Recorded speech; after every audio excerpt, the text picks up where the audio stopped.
โตสัมมาสัมพุทธัสสะนะโมตัสสะภะคะวะโตอะระหะโตสัมมาสัมพุทธัสสะนะโมตัสสะภะคะวะโตอะระหะโตสัมมาสัมพุทธัสสะ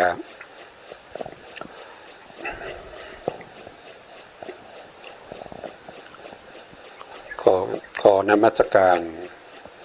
พระมหาเถระพระสังฆาธิการพระเถระดุเถระและขอสวัสดีท่านผู้ฟังและผู้ชมทุกท่านที่ติดตามในรายการศึกษาพระสัจธรรมเพื่อการพ้นทุกข์ครับวันนี้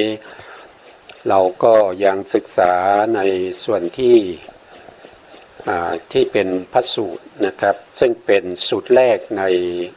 พระไตรปิฎกในพระสุตตันตปิฎกนะครับก็คือเรื่องพรหมชาลสูตรนะครับซึ่งพรหมชาลสูตรนี้ก็ตอนนี้เรากำลังศึกษาในส่วนที่เป็นอรรถกถานะครับเรายังไม่ได้เข้าไปในตัวพระไตรปิฎกเรากำลังศึกษาอรรถกถาของพระไตรปิฎกอยู่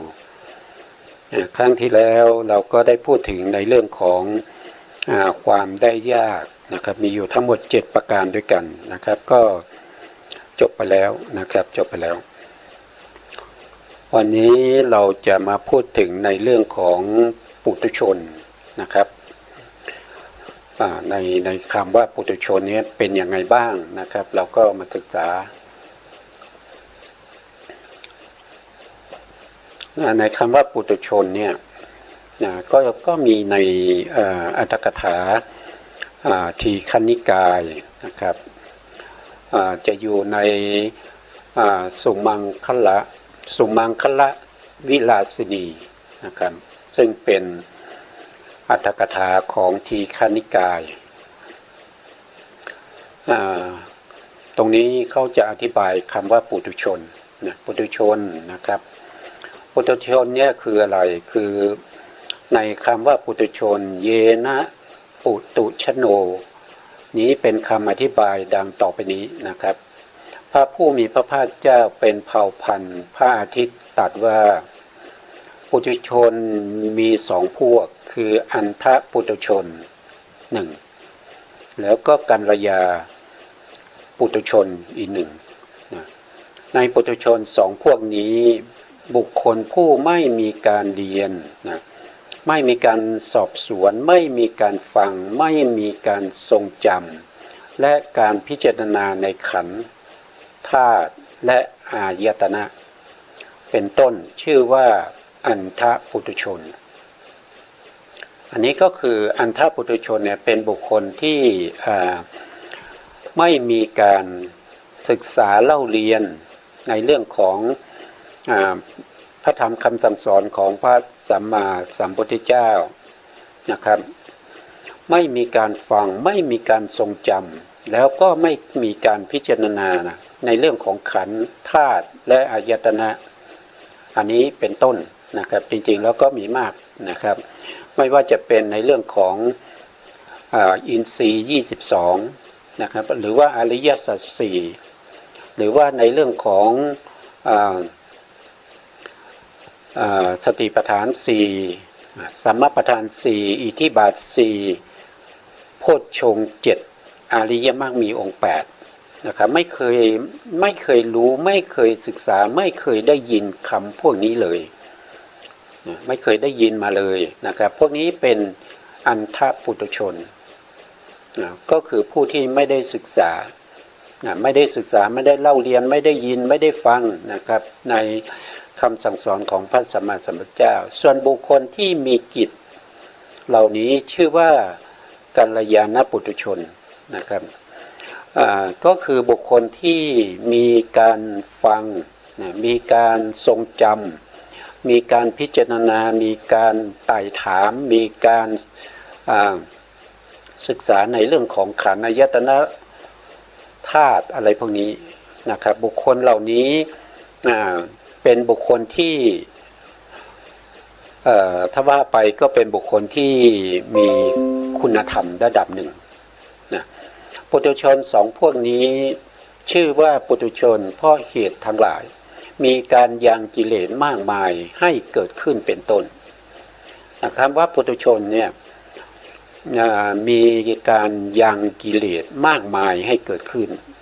นั่นก็แสดงว่าปุถุชนนี้เป็นบุคคลที่ไม่มีโยนิโสมนสิการนะครับไม่เคยคิดถึงคุณงามความดีนะครับไม่เคยคิดถึงจริยธรรมคุณธรรมทั้งหลายไม่เคยสดับรับฟังพระธรรมคำสั่งสอนของพระสัมมาสัมพุทธเจ้าจึงไม่มีโยนิโสมนสิการเมื่อไม่มีโยนิโสมนสิการบุคคลเหล่านั้นก็มีแต่อโยนิโสมนสิการจิตใจก็เป็นไปในส่วนที่เป็นอกุศลทั้งหลายไม่ว่าจะเป็นโลภะความอยากความต้องการ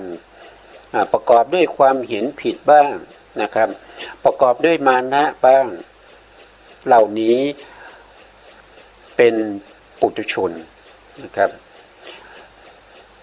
หรือว่าบางท่านก็โกรธง่ายนะครับเป็นผู้ที่โกรธง่ายใครว่าอะไรนิดหน่อยไม่พอใจก็จะโกรธขึ้นมาทันทีนะหรือว่าบางพวกก็ไม่สนใจอะไรเลยนะครับไม่สนใจ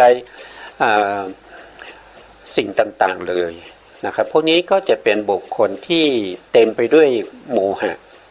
นะมีแต่ความสงสัยนะครับมีแต่ความสงสัยมีแต่ความฟุ้งซ่านมีแต่ความประทุษร้ายใจตัวเองนะครับเป็นอุทธัจจะกุกุจจะก็คือมีความไม่เกรงกลัวนะครับไม่เกรงกลัวในเรื่องของอกุศลธรรมทั้งหลายเป็นคนที่มีแต่ความเดือดร้อนใจนะพวกนี้เป็นปุถุชนนะครับส่วนกัลยาณปุถุชนก็เป็นปุถุชนเหมือนกันแต่ว่าพวกนี้เป็นบุคคลที่ได้ยินได้ฟังพระธรรมคำสั่งสอนของพระสัมมาสัมพุทธเจ้าบางครั้งก็มีเข้าใจในพระธรรมคำสั่งสอนนะครับถึงแม้ว่ายังไม่ได้เป็นอริยบุคคลคนเหล่านี้ก็ทรงจำนะครับสิ่งที่ได้ฟังมาที่เป็นประโยชน์นะครับมีการพิจารณาในเรื่องของขันธ์ธาตุอายตนะนะครับทำให้เกิดเป็นโยนิโสมนสิการทำให้จิตใจที่เป็นกุศลธรรมเกิดขึ้นได้อยู่นะครับไม่เหมือนกับอันธปุถุชนอันธปุถุชนจะเป็นบุคคลที่ไม่สามารถที่จะยังกุศลธรรมให้เกิดขึ้นได้ถึงแม้ว่าจะมีกุศลธรรมก็กุศลธรรมนั้นก็จะเต็มไปด้วยความเป็นอกุศลนะมีกุศลบ้างมีอกุศลแทรกอยู่มากมายหรือเราจะเรียกว่ามีอกุศลเยอะแยะแต่มีกุศลเข้าแทรกนิดๆหน่อยๆนะครับไม่เหมือนกับพวกที่เป็นกัลยาณปุถุชนซึ่งเป็นบุคคลที่สามารถที่จะยังกุศลให้เกิดขึ้นได้เป็นระยะนะครับถึงแม้ยังไม่ได้เป็นยังไม่ได้เป็นพระอริยบุคคลนะปุถุชนสองพวกนี้นะครับชื่อว่าปุถุชนนะครับชื่อว่าปุถุชนด้วยเหตุหลายประการมีการยังกิเลสมากมายให้เกิดขึ้นเป็นต้นดังนี้เช่นชนนี้เป็นพวกหนึ่งเพราะอย่างลงภายในของปุถุชนดังนี้นะครับจริงอยู่ปุถุชนนั้นชื่อว่าปุถุชนด้วยเหตุเป็นต้นว่ายังกิเลสเป็นต้นมีประการต่างๆมากมายให้เกิดขึ้นอย่างที่พระธรรมเสนาบดีพระสารีบุตรเถระกล่าวไว้ว่าชื่อว่าปุถุชนเพราะยังกิเลสมากมายให้เกิดเพราะยังกำจัดสักยทิฏฐิมากมายไม่ได้สักยทิฏฐิก็เป็นทิฏฐิหรือความเห็นผิดที่เป็นแบบสามัญทั่วไปแบบสามัญทั่วไปก็คือเห็นว่าเห็นรูปขันธ์เป็นเราเห็นรูปขันธ์เป็นเราเป็นตัวเป็นตนอย่างเงี้ยนะครับเห็นนามขันธ์ว่าเป็นตัวเป็นตนทั้งรูปทั้งนามก็เป็นตัวเป็นตนเห็นเมื่อไหร่ก็เป็นสักว่าเป็นสัตว์บุคคลเป็นหญิงเป็นชายนะครับไม่สามารถที่จะ ยังยังสภาวธรรมที่เป็นไปตามความเป็นจริงขึ้นมาได้นะครับการเห็นสักแต่ว่าเห็นอะไรก็คือเห็นสีนะครับสักแต่ว่าเห็นก็คือเห็นแต่เพียงสีเท่านั้นนะครับตัวที่เห็นได้แก่จักขูวิญญาณจักขูวิญญาณจะเห็นสีได้ก็ต้องอาศัยจักขูวัตถุนะครับจักขูวัตถุเป็นที่อาศัยเกิดของจักขูวิญญาณนะเมื่อธรรมะสามอย่างนะครับอาศัยรูปารมณ์อาศัยจักขุประสาททำให้เกิดเป็นจักขูวิญญาณทำสามอย่างนี้ประชุมกันทำให้เกิดเป็นผัสสะเมื่อมีผัสสะเป็นเหตุเป็นปัจจัยให้เกิดเวทนาเมื่อเกิดเวทนานั้นก็เป็นปัจจัยให้เกิดตัณหานะครับเกิดตัณหาถ้าเราไม่ละตัณหานะครับตัณหานั้นก็เป็นเหตุเป็นปัจจัยให้เกิดอุปาทานก็เป็นเหตุเป็นปัจจัยให้เกิดภพก็เป็นเหตุเป็นปัจจัยให้เกิดชาติก็เป็นเหตุเป็นปัจจัยให้เกิดชรามรณะโสกะปริเทวทุกขโทมนัสอุปายาตมากมายเกิดขึ้นเนื่องจากอะไรก็เกิดขึ้นจากอายตนะนะครับอายตนะก็คืออะไรก็คือรูปายตนะนะรูปายตนะแล้วก็จักขุวิญญาณนะครับที่เราเรียกว่าเป็นมนายตนะนะครับจิตทั้งหมดนี้เราเรียกว่าเป็นมนายตนะโดยอาศัยอะไรอาศัยจักขุประสาทเกิดขึ้นสืบต่อกันนะครับจักขุประสาทก็เรียกว่าจักขายตนะพวกนี้เกิดขึ้นสืบต่อกันก็เป็นอกุศลทำให้พวกเราเนี่ยมีอกุศลครอบงำนะครับต่อไปนะครับเพราะส่วนมากนะครับคอยแต่แงนมองหน้าครูอันนี้หมายถึงปุถุชนนะปุถุชนเนี่ยส่วนมากก็แงนดูหน้าครูบาอาจารย์นะอันนี้ท่านพระสารีบุตรได้แสดงไว้นะครับเพราะส่วนมากออกไปจากคติทั้งปวงไม่ได้นะคติก็มี5นะคติ5ก็คือนิริยคตินะครับนิรยคติเปตคติแล้วก็เดรัจฉานคตินะครับแล้วก็มนุษย์คติแล้วก็เทวตาคตินะครับก็จะมีอยู่5อย่างด้วยกันเทวดานี้ก็คือหมายถึงเท้าพรหมด้วยนะครับทั้งที่เป็นรูปพรหมแล้วก็อรูปพรหมนะครับรวมทั้งเทวดา6ชั้นพวกนี้จะเรียกว่าเป็นเทวคตินะส่วนมนุษย์มนุษย์ก็ได้แก่พวกเรานะครับมนุษย์เนี่ยก็จะมี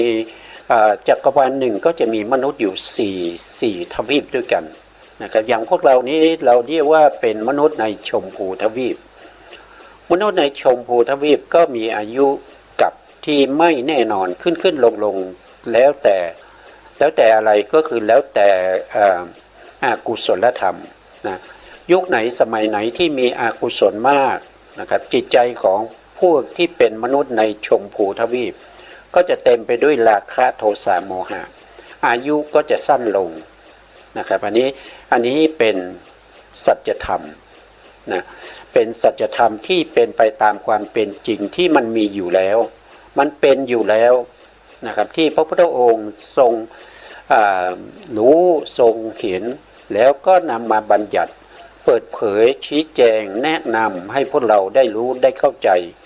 ว่าจะทำยังไงมนุษย์ในชมพูทวีปอย่างพวกเราจะมีอายุยืนขึ้นนะอันนี้ก็เป็นคตินะครับคติออกจากคติไม่ได้นะครับออกจากคติไม่ได้ก็คือออกจากสังสารวัฏนี้ไม่ได้นะครับเวียนว่ายตายเกิดอยู่ในคติ5นี้แหละนะครับบางครั้งก็ไปเกิดในอบายบางครั้งก็ได้มาเกิดเป็นมนุษย์นะบางครั้งก็ไปเกิดเป็นเทวดาด้วยคุณธรรมทั้งหลายบางครั้งก็ไปเกิดเป็นรูปประพรหมก็ด้วยอำนาจของฌานทั้งหลายที่ตัวเองได้นะครับ ถึงแม้จะไปเกิดเป็นเนวสัญญานาสัญญายตนะพรหมแต่ก็ยังไม่สิ้นสุดของการเวียนว่ายตายเกิดยังไม่พ้นไปจากคติห้าตายจากความเป็นอสัญญสัตตพรหมก็อาจจะมาเกิดเป็นมนุษย์หรือเทวดาเมื่อเกิดเป็นมนุษย์หรือเทวดาแล้วอาจจะไปเกิดในอบายก็ได้นะครับยังมีคติที่ไม่แน่นอนเหมือนกับพระอริยะบุคคลนะต่อไปนะครับส่วนมากสร้างบุญบาปต่างๆนะครับท่านก็พูดถึงเรื่องของปุถุชนสร้างทั้งบุญแล้วก็ทั้งบาปนะครับเพราะส่วนมากถูกโอฆะต่างๆพัดไปโอฆะจำได้ไหมครับเราเรียนในปริเฉดที่7นะครับในเรื่องของอกุศลสังคหะเราก็จะพูดถึงโอฆะมีเท่าไหร่โอฆะก็จะมีอยู่4อย่างด้วยกันนะครับก็จะมีกามโมฆะก็คือได้แก่พวกที่มีความยินดีติดใจอยู่ในกามคุณอารมณ์นะครับเห็นแล้ว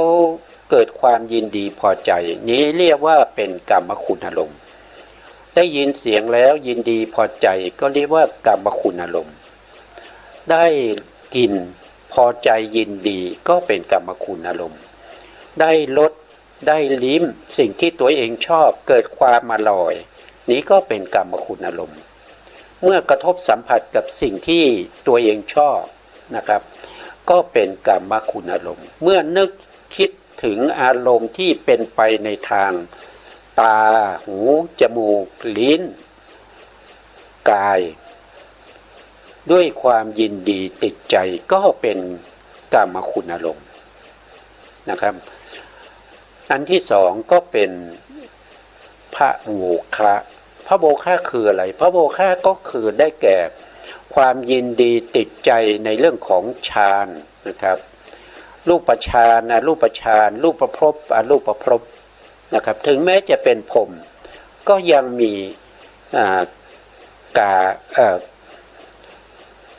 พระโมฆะนะครับตัวที่พระโมฆะยินดีติดใจอยู่ในภพภูมิต่างๆเหล่านั้นนะอันที่สามก็คือได้แก่ทิฏโถคะนะครับทิฏโถคะนะครับทิฏโถคะองค์ธรรมได้แก่ทิฏฐินะครับได้แก่ตัวทิฏฐิเจตสิกเกิดร่วมกับโลภะเจตสิก8นะครับยินดีพอใจในความเห็นผิดของตนนะครับแล้วก็ยึดมั่นในความเห็นผิดของตนนะครับก็เป็นโอฆะอย่างหนึ่งนะครับข้อที่4ก็เป็นอวิโชคะก็คือความไม่รู้ความหลงความโง่นะครับความไม่รู้ความถูกครอบงำด้วยอวิชชาต่างๆพวกนี้ก็เป็นโอฆะเพราะฉะนั้นจะออกจากโอฆะได้เนี่ยมันก็ไม่ใช่เรื่องง่ายนะครับไม่ใช่เรื่องที่จะง่ายอย่างเช่นพระโมฆะเนี่ยผู้ที่ละได้ต้องเป็นพระอรหันต์นะเพราะฉะนั้นต้องเป็นพระอรหันต์เท่านั้นที่จะออกจากโอฆะได้ออกจากโอฆะด้วยความเป็นโสดาปัตติมรรคหรือโสดาปัตติผลเนี่ยก็สามารถที่จะกำจัดทิฏโถคะคือความเห็นผิดได้กำจัดกามราคะปฏิฆะที่เป็นอย่างหยาบนำไปสู่อบายได้ส่วนที่เป็นอย่างหยาบแล้วไม่นำไปสู่อบายก็ยังกำจัดไม่ได้นะโสดาบันยังกำจัดไม่ได้นะครับโสดาบันกำจัดอะไรก็กำจัดในส่วนที่เป็นกามราคะปฏิฆะคือโทสะที่เป็นอย่างหยาบที่นำไปสู่อบายได้นะครับเพราะฉะนั้นโสดาบันจะไม่ไปเกิดในอบายอีกแล้วนะครับเป็นผู้ที่มีคติที่เป็นสุขคติแน่นอนนะครับอาจจะกลับมาเกิดในกามภูมิได้ไม่เกิน7 ครั้ง นะครับอาจจะไปเกิดในเป็นรูปประพรหมรูปประพรหมนี้ก็แล้วแต่ตามอัธยาศัยของบุคคลที่เป็นโสดาบันนั้นนะครับเขาอาจจะเกิดมากกว่า7ก็ได้แต่ไม่ใช่เกิดในกามสุคติภูมิ7เขาต้องไปเกิดในรูปประพรหมหรือรูปประพรหมก็แล้วแต่นะครับเขาสามารถที่จะอยู่ได้ยาวนานอยู่ในวัฏฏะสงสารนะครับอย่างเช่นบุคคลที่มีความปรารถนาที่จะไปเกิดทุกภพทุกชาติท่านเป็นโสดาบันแล้วอย่างเช่นท้าวสักกะองค์ปัจจุบันนี้หรือพระอินทร์นะครับในเทวดาในชั้นที่สองที่เรียกว่าตาวติงสาหรือว่าชั้นดาวดึงส์นะครับเป็นท้าวสักกะ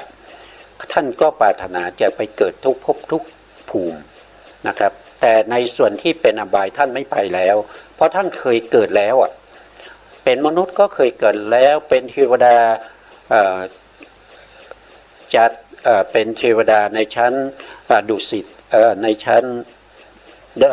ดาวดึงส์นะครับหรือว่าตาวติงสาตอนนี้ท่านก็เกิดอยู่ตรงนั้นนะครับจุดมุ่งหมายของท่านก็คือท่านจะต้องการไปเกิดในสุทาวาสภูมิ5ที่ยังไม่เคยไปเกิดนะพวกนี้เขาตั้งความปรารถนาจะไปเกิดทุกภพทุกภูมิมีอยู่3ท่านเท่าที่เรารู้แล้วก็ศึกษาพบนะครับก็จะมีท้าวสักกะองค์ปัจจุบันนะครับแล้วก็มีอนาถบิณฑิกะเศรษฐีแล้วก็มีนางวิสาขานะครับ3ท่านนี้มีความปรารถนาจะไปเกิดทุกภพทุกภูมิจุดมุ่งหมายนั่นก็คือท่านต้องการไปเกิดในสุทาวาสภูมิ5ตั้งแต่อวิหาพรหมนะครับอวิหา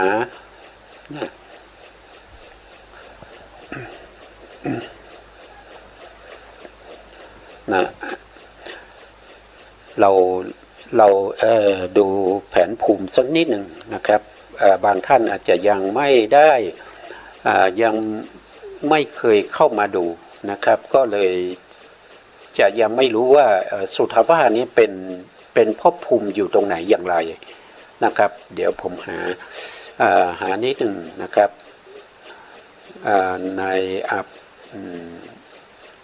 ในภพภูมิใน31ภูมินะครับก็คือตรงนี้ที่ท่านปรารถนาท่านต้องการไปเกิดทุกภพทุกภูมิเนี่ยท่านปรารถนาจะไปเกิดในสุทาวาสภูมิ5ตรงนี้สุทาวาสภูมิ5เป็นที่เกิดของพระอนาคามีแล้วก็พระอนาคามีที่จะไปเกิดตรงนี้จะต้องมีอินทรีย์5อย่างใดอย่างหนึ่งแก่กล้านะอย่างเช่นอวิหานี้ต้องมีศรัทธาแก่กล้าเรียกว่าสัตถินทรีย์อัตตปาจะต้องมีวิริยะอินทรีย์แก่กล้าถ้าเป็นสุทัสสาก็จะเป็นสัตตินทรีย์แก่กล้าถ้าเป็นสุทัสสีก็จะเป็นสมาธินทรีย์แก่กล้าถ้าเป็นอัตตการนิฐาก็ต้องเป็นผู้ที่มีปัญญาแก่กล้านะครับอย่างเช่นปัจจุบันนี้ท้าวสักกะท่านก็อยู่ในชั้นนี้นะครับเรียกว่าตาวตินสานะครับตาวตินสาเนี่ยท่านสามารถจะเกิดในภูมิที่สูงขึ้นไปเช่นดุสิตก็ได้นะครับยามาก็ได้นะครับแต่ถ้าเกิดตรงนี้เนี่ยถึงครั้งที่7เนี่ยจะต้องเป็นพระอรหันต์แล้วปรินิพพานอยู่ในกามสุคติภูมิ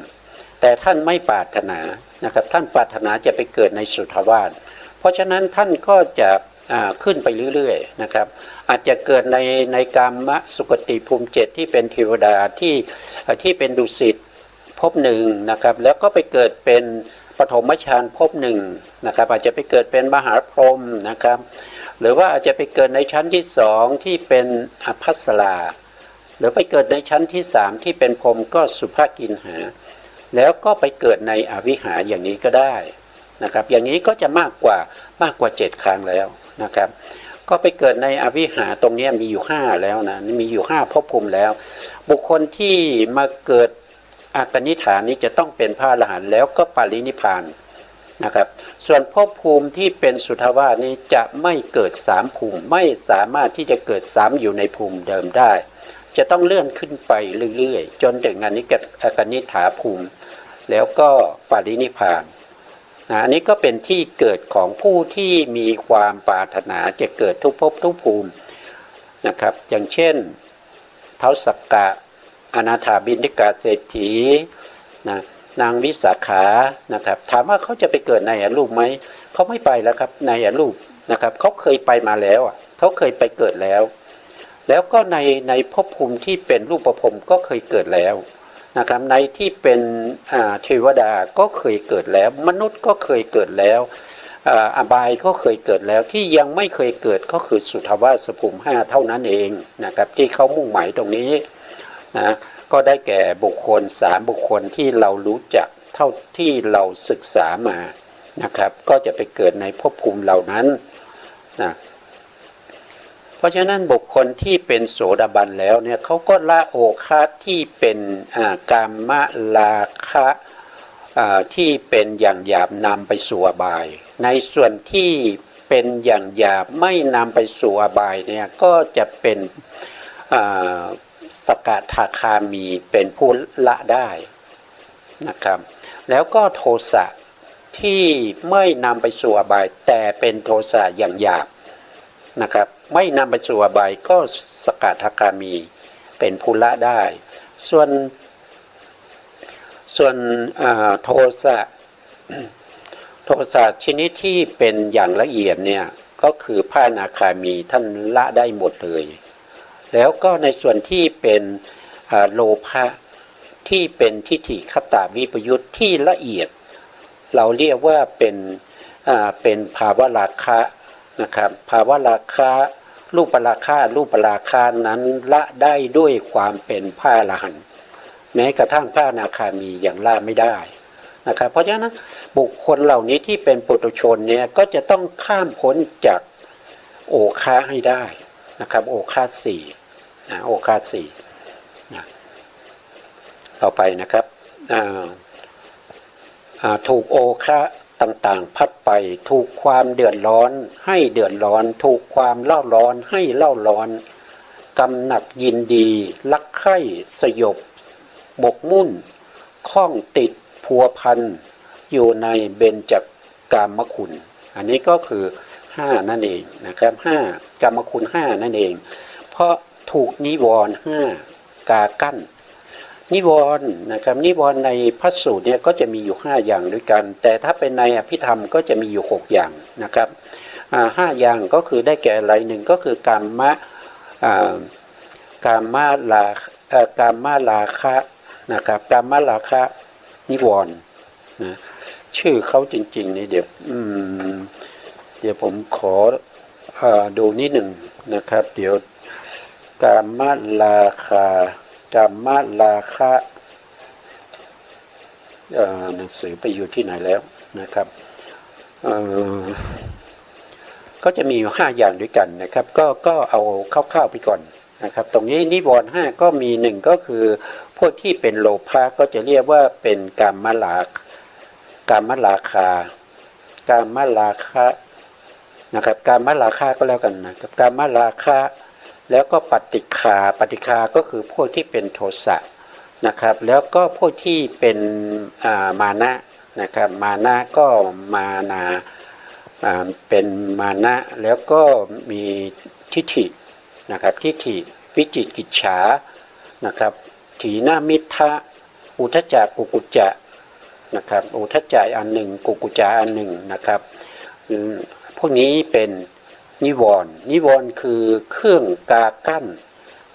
อะไรกากั้นการที่เราจะทำคุณงามความดีนะครับปกติแล้วนิวรณ์นี้จะเกิดแก่ปุถุชนเนี่ยมากมายนะครับบางท่านอาจจะเข้าใจว่านิวรณ์นี้จะไปกากั้นไปเกิดแก่บุคคลที่กำลังประพฤติปฏิบัติในเรื่องของสมถะวิปัสสนาอะไรพวกนี้จริงๆแล้วนิวรณ์เนี่ยมันเกิดกับเราตั้งแต่เราตื่นนอนจนถึงเข้าที่นอนเลยนะครับไม่ว่าเราจะทำอะไรที่เป็นกุศลธรรมทั้งหลายนะครับอย่างเช่นเราไหว้พระสวดมนต์เรานั่งสมาธิพวกนี้มีนิวรณ์คอยกั้นอยู่เสมอ นะครับเรานั่งอยู่เฉยๆไม่ได้ทำอะไรเลยนิวรณ์ก็เข้ามากากั้นนิวรณ์ก็เข้ามาเป็นประเภทที่เป็นอุทธัจจะก็คือความฟุ้งซ่านนะครับกุกุจจะก็คือความรำคาญใจนะครับพวกนี้ก็มากากั้นเรานะครับแทนที่เราจะนั่งแล้วก็ระลึกถึงพระพุทธเจ้านะครับเป็นพุทธานุสติเรานั่งอยู่ปกตินะครับนึกถึงพระธรรมหมวดใดหมวดหนึ่งนึกถึงว่านี้ทุก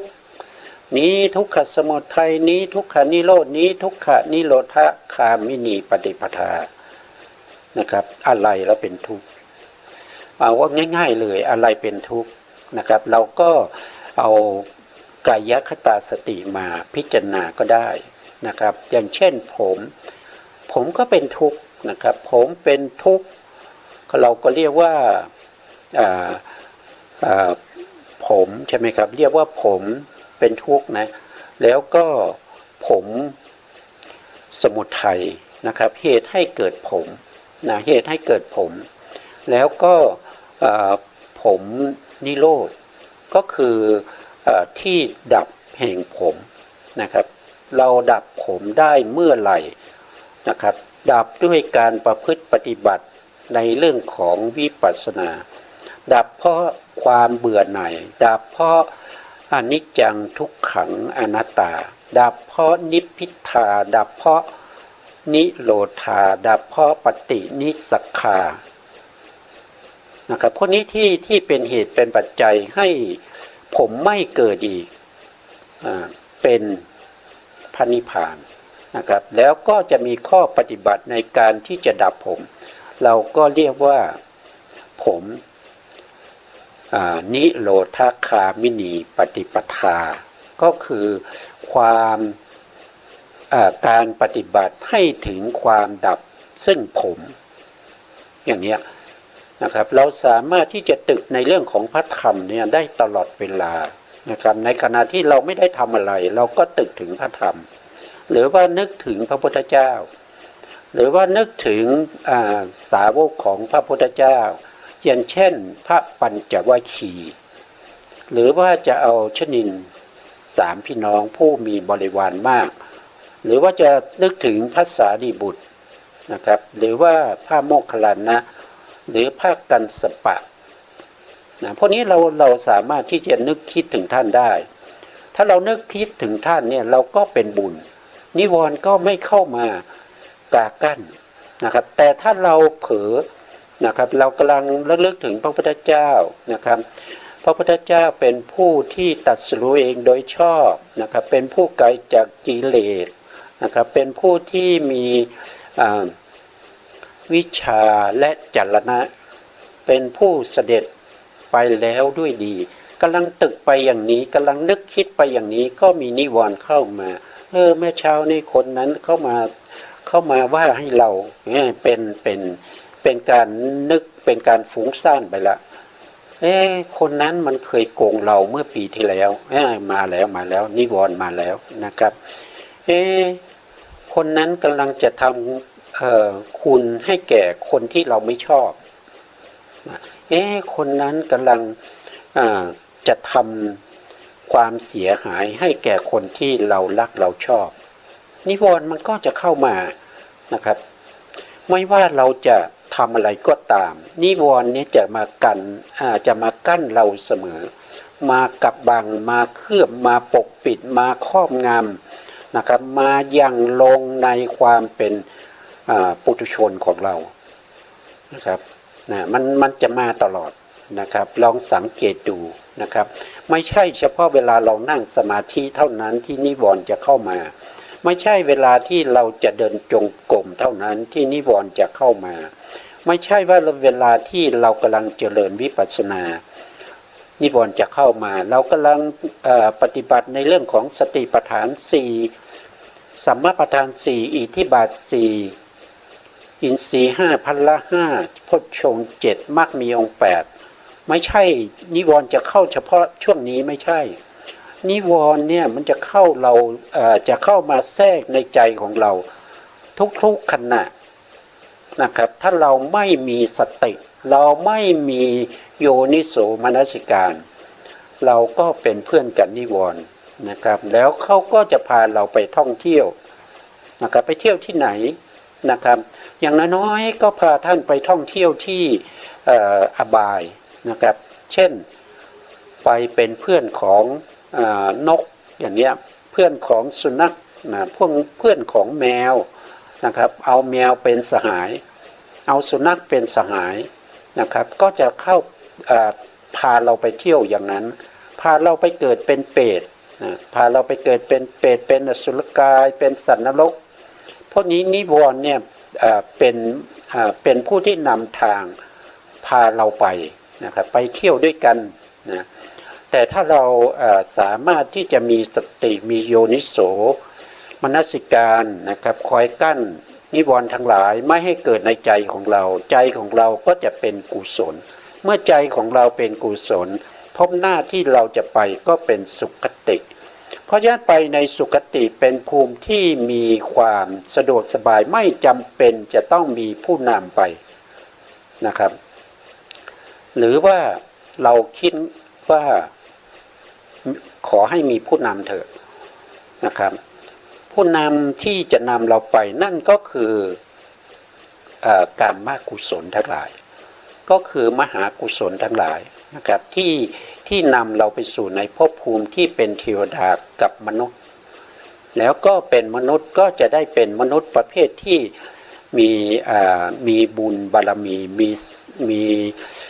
โภคทรัพย์มากนะครับมีศักดิ์มีสีมียศนะครับ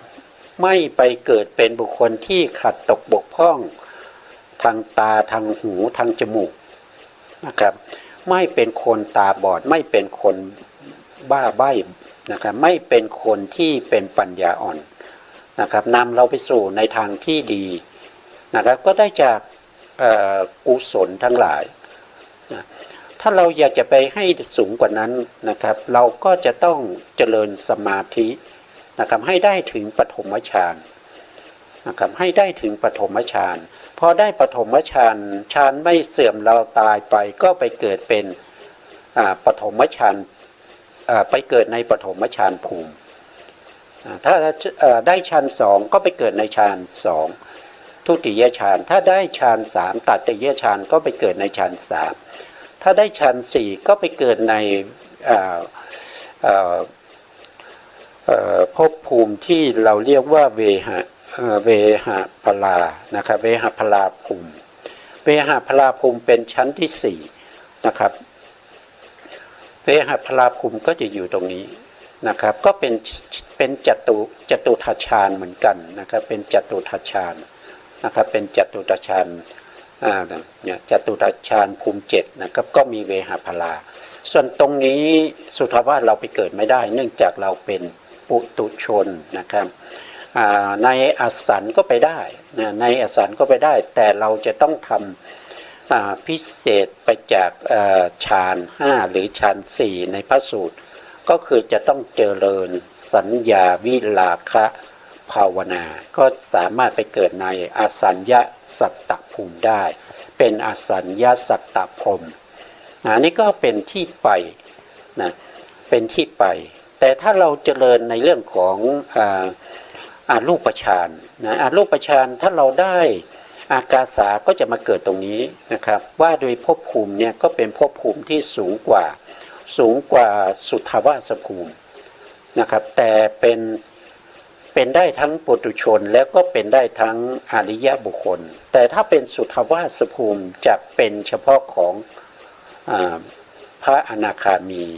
นะครับพระอนาคามีและพระอรหันต์พระอรหันต์ไม่ใช่เกิดตรงนี้นะพระอรหันต์คือเขาปฏิบัติจากเดิมนี้เขาเป็นพระอนาคามีอยู่ในสุทธาวาสภูมิแล้วเขาปฏิบัติวิปัสสนาจนได้เป็นพระอรหันต์นะก็จะอยู่ในภพภูมิเก่าที่เขาได้เป็นพระอรหันต์แล้วก็คอยเวลาที่จะปรินิพพานอันนี้ก็เป็นที่ไปนะครับเป็นที่ไปเกิดของสัตว์ทั้งหลายก็วนเวียนอยู่ในนี้นะครับไม่หนีไปจากนี้ไม่มีมากกว่านี้นะครับเพราะพระองค์ตรัสไว้ มีเท่านี้31ภูมินะครับแต่ถ้าคิดอีกภูมิหนึ่งก็เป็นภูมิที่ไม่ได้อยู่ตรงนี้เราเรียกว่าเป็นพระนิพพานพระนิพพานเราไม่เรียกว่าเป็นภูมินะครับเราเป็นพระอรหันต์ปารินิพพานไปก็ไม่ต้องเวียนว่ายตายเกิดนะครับไม่ต้องเวียนว่ายตายเกิดเข้าสู่พระนิพพานนะนิพพานก็เป็นสภาวธรรมที่สงบจากขันธ์ห้านะครับเป็นถ้าว่าโดยลักษณะก็จะเป็นสันติลักขณังนะถ้าเราอยากจะรู้ก็ปฏิบัติวิปัสสนาให้ได้โสดาปัตติมรรคเราก็จะเห็นนิพพานแล้วนะครับเราก็จะเห็นนิพพานเป็นครั้งที่หนึ่งนะครับนั่นก็เราจะสามารถรู้ถึงสภาวะของความเป็นพระนิพพานได้นะครับต่อไปนะครับต่อไปล้วนแต่เบินหน้าหนีอริยสัจอันนี้ก็เป็นของปุถุชนมีแต่การประพฤติธรรมที่เลวทรามนะครับเลวทรามเนี่ยถ้าว่าไปก็ว่าโดยเหตุก็มีอยู่3เท่านั้นเองนะครับก็จะมีโลภะเหตุโทสะเหตุโมหะเหตุแต่ถ้าว่าโดยธรรมเนี่ยมีมากมายเหลือเกินนะมีมากมายเหลือเกินแต่ถ้าว่าโดยอากุศลสังขารก็จะมีอยู่แค่9กองด้วยกันนะ9กองก็จะมีอาสวะโอคะโยคะคันทะอุปทานนะครับนิวรณ์อนุสัยสังโยชน์แล้วก็กิเลสอันนี้ก็ว่าโดยอากุศลสังขาร9กองนะครับแต่ถ้าว่าโดยอย่างอื่นเนี่ยมากมายเหลือเกินนะครับตรงเนี้ยนะครับอกุศลและธรรมเนี่ยไม่ใช่น้อยนะครับไม่ใช่น้อยนะถ้าเราจะว่าโดยประเภทที่เป็นโลภะก็จะมีทั้งที่เป็นโลภะที่เกิดพร้อมกับทิฏฐิโดยไม่มีการชักนำไม่มีใครชักนำเรานะเราเป็นเองเกิดเองอย่างเงี้ยว่าโดยจิตแต่ละดวงไปนะครับแล้วก็ว่าโดยอำนาจของเจตสิกไปนะครับก็จะมีอยู่มากมายเจตสิกนะครับก็จะมีอยู่14นะครับแล้วก็ประกอบกับจิตแต่ละอย่างเนี่ยมันก็จะเปลี่ยนแปลงไปเรื่อยๆนะครับขึ้นอย่างเช่นโทสะเนี่ยโทสะนี่มีทั้งที่เป็นอย่างหยาบนำไปสู่อบายก็ได้เป็นอย่างหยาบไม่นำไปสู่อบายก็ได้เป็นแบบที่ละเอียดก็ได้มันก็จะเป็นไปอีกนะครับมันก็จะเป็นไปตามสภาวะของมันไปนะก็มีมากมายนะครับเราสามารถที่จะให้เขาพาเราไปเที่ยวก็ได้นะครับถ้าไม่ถ้ายังมีความยินดีอยู่ในภพชาติเหล่านี้ก็ไปกับเขาได้นะครับไปเที่ยวในนรกก็ได้นะครับไปเที่ยวไปดูว่าพระหลวงพ่อเทวทัตนะครับท่านเป็นยังไงบ้างก็ไปได้นะไปดูว่าพระโกอะไร เพื่อนของพระเทวทัตนะครับเป็นผู้ที่มีความเห็นผิดทั้งหลายนะครับก็ไปกันได้หรือว่าจะไปหาบุคคลที่เป็นศาสดานะครับศาสดาของมิจฉาทิฏฐินะครับหรือว่าจะไปหาใครก็ได้ที่ทำความผิดเอาไว้นะครับก็จะอยู่ในนรกก็มากมายนะหรือว่าไปเที่ยวหาพระเจ้าอาชาติศัตรูก็ได้นะครับก็อยู่ในนรกนั่นแหละนะอันนี้ก็เป็นเรื่องของปุถุชนนะครับปุถุชนมีอยู่2อย่างนะครับเป็นปุถุชนที่เราเรียกว่าเป็นอันทะปุถุชนเป็นผู้ที่ไม่เคยได้ยินได้ฟังในพระธรรมคำสั่งสอนของพระสัมมาสัมพุทธเจ้าฟังแต่อสัตธรรมฟังแต่ธรรมที่เลวทรามประพฤติไม่เป็นไปทางคุณธรรมจริยธรรมศีลธรรมนะประพฤติไปแต่สิ่งที่ไม่ดีนะอันนั้นก็เรียกว่าเป็นอันทะปุถุชนกับปุถุชนอีกประเภทหนึ่งนะครับถึงแม้ว่าจะไม่ได้เป็นพระอริยบุคคลท่านก็เป็นบุคคลที่ได้ยินได้ฟังในพระสัทธรรมแล้วก็ทรงจำได้นะครับทรงจำพระสัทธรรมได้สามารถที่จะนำเอาพระสัทธรรมเนี่ยมาพิจารณานะครับมาไต่ตองมา พิจารณาให้เกิดเป็นโยนิโสมนสิการเพื่อจะให้จิตของตัวเองเป็นมหากุศลนะครับอันนี้ก็เป็นกัลยาณปุถุชนกัลยาณปุถุชนก็ท่องเที่ยวนะครับท่องเที่ยวอยู่ในสุคติภูมิถ้าเป็นอันธปุถุชนก็ท่องเที่ยวอยู่ในทุกขติภูมิแต่ถ้าเป็นพระอริยะโสดาบันสกทาคามีอนาคามีท่านก็จะท่องเที่ยวอยู่ในสุขติภูมิบางท่านก็จะอยู่ในกามสุขติบางท่านก็จะอยู่ในรูปประพรหมรูปประพรหมตามที่ท่านต้องการแต่ถ้าเป็นพระอรหันต์แล้วก็ได้ท่องเที่ยวที่ไหนก็ท่องเที่ยวในพระนิพพานนะครับก็ไปเที่ยวในพระนิพพานที่ยังไม่เคยไปนะต่อไปก็จะศึกษาในเรื่องของตถาคตนะครับตถาคตนะครับหรือว่าตถาคตนะครับตถาคตนี่มีความหมายอยู่8อย่างด้วยกันนะครับโปรดว่าตถาคตสะนะครับหมายความว่าพระผู้มีพระภาคเจ้าเป็นทรงพระนามว่าตถาคตนะครับด้วยเหตุ8ประการด้วยกันนะมีอยู่8อย่างนะครับตถาคตเนี่ยมีความหมายอยู่8อย่างแล้วก็พระพุทธองค์ก็จะทรงใช้คำว่าตถาคตเนี่ยแทนตัวของพระองค์ในพระสูตรหรือในพระวินัยบ่อยๆนะครับจะใช้คำว่าตถาคตนะครับจะใช้คำว่าตถาคตนะเราก็มาดูแต่ละอย่างนะครับว่า8อย่างมีอะไรบ้างนะครับ8อย่างก็จะมี1ก็คือเสด็จมาแล้วอย่างนั้นนะครับเสด็จมาแล้วอย่างนั้นเนี่ยเป็นอย่างไรนะครับเดี๋ยวเราก็ไปดูรายละเอียดต่อไปนะข้อที่2ก็คือเพราะเสด็จไปแล้วอย่างนั้นนะข้อที่3ก็เพราะเสด็จมาสู่ลักษณะที่แท้นะครับข้อที่4เพราะตรัสรู้ธรรมที่แท้จริงตามที่เป็นจริงข้อที่5ทรงเห็นอารมณ์ที่แท้จริงนะครับข้อที่6ทำไมตรงนี้เว้นตรงนี้อาจจะเป็นขั้นหน้าไม่รู้นะครับเพราะอันนี้ผมนำมาจากในอรรถกถาของทีฆนิกายศิลขันธวรรคนะครับชื่อว่าสุมังคละวิลาสนีนะไม่รู้ตรงนี้ขั้นหน้าหรือเปล่านะครับต่อไปในข้อที่6นะครับเพราะมีพระวาจาที่แท้จริงข้อที่7เพราะทรงกระทำเองและให้ผู้อื่นกระทำนะข้อที่8เพราะทรงครอบงำนะครับอันนี้ก็เป็น8ข้อที่เป็นความหมายของพระตถาคตนั่นเองนะตถาคตพระพุทธองค์ทรงใช้แทนตัวของพระพุทธองค์ว่าตถาคตนะ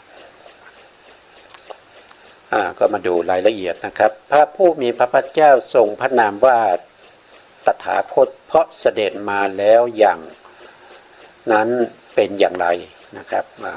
ข้อที่1อันนี้คือข้อที่1ที่เสด็จมาแล้วอย่างนั้นเป็นอย่างไรเราก็ไปดูนะครับว่าท่านอัตถกถาจารย์เนี่ยท่านได้อธิบายไว้ให้เราแล้วเราไม่ต้องไปคิดเองนะครับถ้าเราคิดเองเนี่ยมันจะผิดพลาดนะครับมันจะผิดพลาดมากกว่านะครับเพราะว่าอัตถกถาจารย์เนี่ยท่านศึกษาพระไตรปิฎกเนี่ยท่านไม่ได้ศึกษาเฉพาะส่วนใดส่วนหนึ่งท่านศึกษา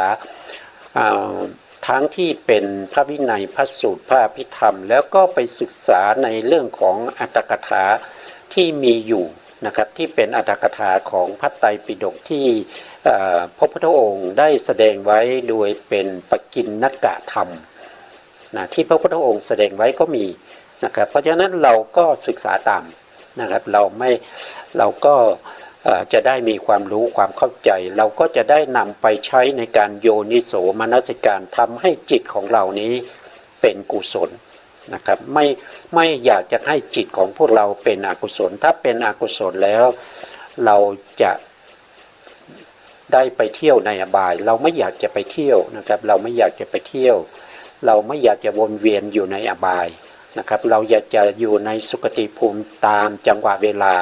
นะครับสมควรเมื่อไหร่เราก็จะไปเที่ยวในพระนิพพานต่อไปนะ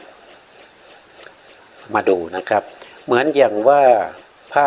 สัมมาสัมพุทธเจ้าพระองค์ก่อนๆนี่พระองค์ก่อนๆก็ถ้าพูดถึงพระพุทธเจ้าองค์ก่อนๆเนี่ยมีมากมายนะครับอย่างเช่นถ้าเราพูดถึง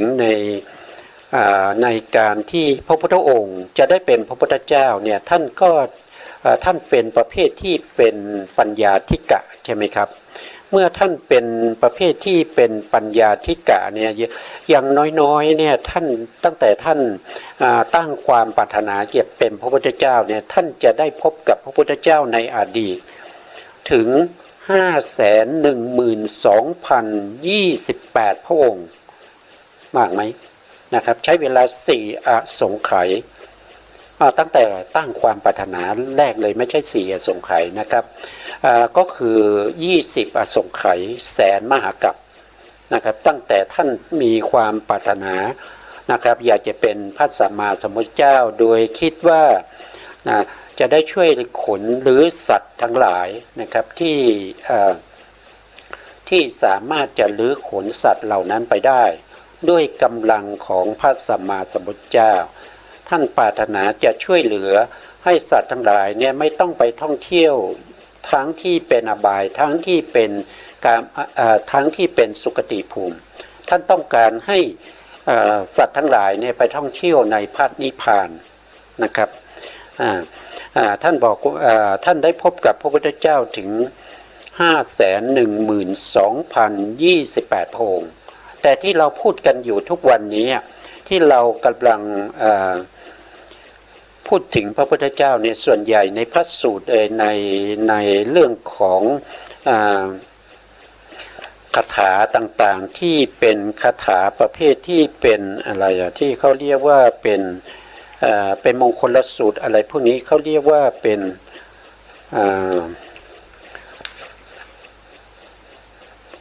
เขาเรียกว่าเป็น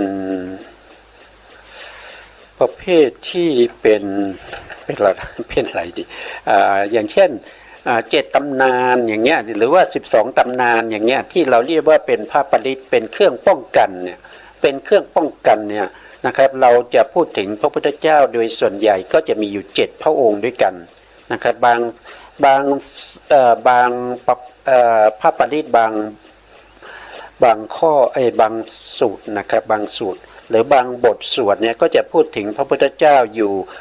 28 พระองค์นะ28 พระองค์ก็ตั้งแต่พระพุทธเจ้าตังหารกรทีตังหารกรสรณากรนะครับแล้วก็สรณากรอะไรก่อนอีกทีปังกรนะครับทีปังกรจริงๆแล้วมีก่อนหน้านั้นอีกนะครับมีตังหารกรสรณากรเมธานกรนะครับแล้วก็ถึงจะเป็นทีปังกรนะครับทีปังกรเป็นพระสัมมาสัมพุทธเจ้าองค์แรกที่ให้พุทธพยากรณ์จะว่าพระพุทธเจ้าของเราจะได้เป็นพระพุทธเจ้านะครับนับจากตรงที่พระทีปังกรกับพระสุเมธาดาบทเนี่ยท่านพบกันนะครับตั้งแต่ตรงนั้นมานะครับจะได้เป็นพระพุทธเจ้านับจากตรงนั้นอีก4 อสงไขยแสนมหากัปข้างหน้าจะได้เป็นพระพุทธเจ้านะครับอันนั้นก็เป็นพุทธพยากรณ์ครั้งแรกนะครับที่พระพุทธที่พระทีปังท่านสุเมธาดาบทเนี่ยได้รับพุทธพยากรณ์นะครับเป็นครั้งแรกนะครับก่อนหน้านั้นได้ตั้งความปรารถนาจะเป็นพระพุทธเจ้าอยู่เป็นระยะเวลาตั้งแต่มโนปณิธิก็คือตั้งไว้ในใจเท่านั้นนะครับหลังจากนั้นก็ทั้งมโนกรรมวจีกรรมกายกรรมทั้งหมดนะครับประกาศให้ทุกคนรู้นะครับว่าการทำอย่างนี้มีความปรารถนาจะเป็นพระพุทธเจ้านะครับรวมกันทั้งที่อยู่ในใจแล้วก็ประกาศเนี่ยใช้เวลาถึง16 อสงไขยแสนมหากัปนะครับอันนี้ก็เป็นพระพุทธเจ้าที่สร้างบารมีนะครับแต่ละท่านก็จะไม่เหมือนกันนะครับไม่เหมือนกันในที่นี้ก็คือผมได้หมายความว่าพระพุทธเจ้าแต่ละพระองค์เนี่ยจ จะมีความที่ไม่เหมือนกันอยู่ทั้งหมด5อย่างด้วยกันนะครับ5อย่างด้วยกัน5อย่างนั้นก็คืออะไรนะครับก็คือ1ก็คือตระกูลนะครับผู้ที่จะได้มาเป็นพระพุทธเจ้าเนี่ยก็จะมีอยู่2ตระกูลเท่านั้นนะครับก็จะเป็นตระกูลพราหมณ์ในยุคในสมัยที่มนุษย์เรานับถือพราหมณ์นะครับว่าเป็นผู้ที่เป็นผู้เลิศนะครับมีความรู้ความเข้าใจมากกว่านะครับตระกูลที่2ก็คือกษัตริย์นะครับกษัตริย์แต่พระพุทธเจ้าของเราก็เกิดในตระกูลของกษัตริย์นะครับแต่พระพุทธเจ้าในอดีตเช่นพระกัสสปะสัมมาสัมพุทธเจ้าท่านเป็นพราหมณ์นะครับท่านเกิดในตระกูลพราหมณ์นะข้อที่2ที่พระพุทธเจ้ามีไม่เหมือนกันนั่นก็คือสรีระก็คือร่างกายนั่นเองนะครับบางท่านก็จะเป็นรูปร่างใหญ่นะครับใหญ่บางท่านก็จะไม่ใหญ่นะครับรูปร่างลักษณะแตกต่างกันไปนะครับข้อที่3นะครับที่แตกต่างกันก็คือการบำเพ็ญทุกขกิริยานะครับอย่างเช่นพระกัสสปะสัมมาสัมพุทธเจ้าท่านไม่ได้บำเพ็ญในเรื่องของทุกขกิริยาแต่พระพุทธเจ้าโคตมะนี่จำเป็นต้องบำเพ็ญทุกขกิริยาตามกรรมที่ทำมานะครับก็ไม่เหมือนกันนะข้อที่4ก็คืออายุนะครับอายุของพระพุทธเจ้าแต่ละองค์ก็ไม่เท่ากันนะครับอย่างพระพุทธเจ้าของเราก็มีอายุแค่80ปีนะแต่ถ้าเป็นพระกัสสปะสัมมาสัมพุทธเจ้านะท่านมีอายุถึง 20,000 ปีสมัยนั้นมีอายุกับอยู่ที่ 20,000 ปีนะครับพระพุทธเจ้าทั้งหมดเนี่ยจะมาอุบัติในโลกมนุษย์จะมีอายุไม่เกิน100,000 ปีแล้วก็ไม่ต่ำกว่า100 ปีเป็นอายุไขนะครับแล้วก็ข้อที่5เนี่ยพระพุทธเจ้าที่มีคุณลักษณะไม่เหมือนกันก็คือพระรัศมีแผ่ซ่านออกจากพระวรกายมาไม่เท่ากันนะครับอย่างเช่นพระพุทธเจ้ามังคละนะครับก็จะมีแสงสว่างเนี่ยที่เขาเรียกว่าฉัพพรรณราศีที่แผ่ซ่านออกมาจากพระวรกายเนี่ยยิ่งกว่าแสงของพระอาทิตย์นะครับท่านได้แสดงไว้ในพระสูตรนะครับว่านกยังไม่สามารถจะรู้ได้ว่าอยู่ในช่วงของเวลากลางคืนหรือว่ากลางวันนะครับนกยังหลงนะครับเพราะว่าไม่มีความมืดเลยมีแต่แสงสว่างอันนี้ก็คือความอะไรก็คือความแตกต่างกันของพระพุทธเจ้าทั้งหลายนะครับแล้วก็ส่วนที่มีเหมือนกันก็มีนะครับส่วนที่เหมือนกันก็จะแสดงในพระสูตรนี้นะครับแต่วันนี้เนี่ยเวลาเราหมดแล้วนะครับก็จะพูดต่อไม่ได้ก็จะต้องคืนเวลาให้ทางสถานีนะครับแล้วเราก็จะพบกันใหม่ในโอกาสต่อไปนะครับในเรื่องของการศึกษาพระสัทธรรมเพื่อการพ้นทุกข์นะเราก็จะนำเอาพระสูตรมาเสนอนะครับก็จะเริ่มตั้งแต่พระสูตรแรกเลยนะครับที่เป็นพรหมวิชารสูตรที่อยู่ในทีฆนิกายนะครับศีลขันธวรรคนะครับก็ผู้ที่สนใจก็คอยติดตามก็แล้วกันนะครับสุดท้ายนี้ขอกราบขอบพระคุณพระครูสมุทรวิศวัตรวรกิจโจผู้อำนวยการสถานีวิทยุเพื่อการศึกษาพระพุทธศาสนาและวัฒนธรรม FM 104.5 เมกะเฮิรตซ์วัดฝายหินจังหวัดเชียงใหม่และขอกราบขอบพระคุณพระครูปริยัติยานุศาสตร์ขอบคุณท่านผู้ฟังและผู้ชมทุกท่านที่ติดตามในรายการศึกษาพระสัทธรรมเพื่อการพ้นทุกข์พบกันใหม่ในโอกาสต่อไปครับสวัสดีครับ